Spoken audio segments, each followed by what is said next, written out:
in our pre-show meeting, you had an interesting comparison when it comes to trying to move a guy like Carmelo Anthony to another team with a guy in baseball, and you compared it to a guy in baseball. A guy making a lot of money on the downside of his career, and that would be Justin Verlander of the Tigers, okay, who is a future Hall of Famer, former Cy Young Award winner, former MVP, a legacy player for the Detroit Tigers, and the Tigers have indicated to other teams, look, we'll talk about trading Justin Verlander.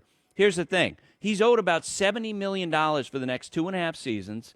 His ERA is closer to 5 than it is to 3 this year. He actually pitched a good game last weekend. I think he could be an effective pitcher. But if you are a buyer of Justin Verlander now, you're saying, okay, at age 33, 34, and with that kind of salary, we're not going to give you that much in return. And if you're the Tigers, on the other hand, how do you justify trading a legacy player without getting a huge package of prospects in return?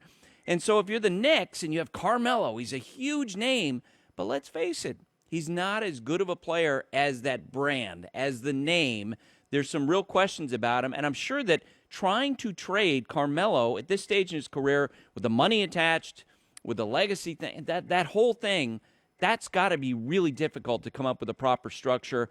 I know I've talked to people around baseball who think the Tigers will not be able to find a deal that they want for Verlander for all those reasons.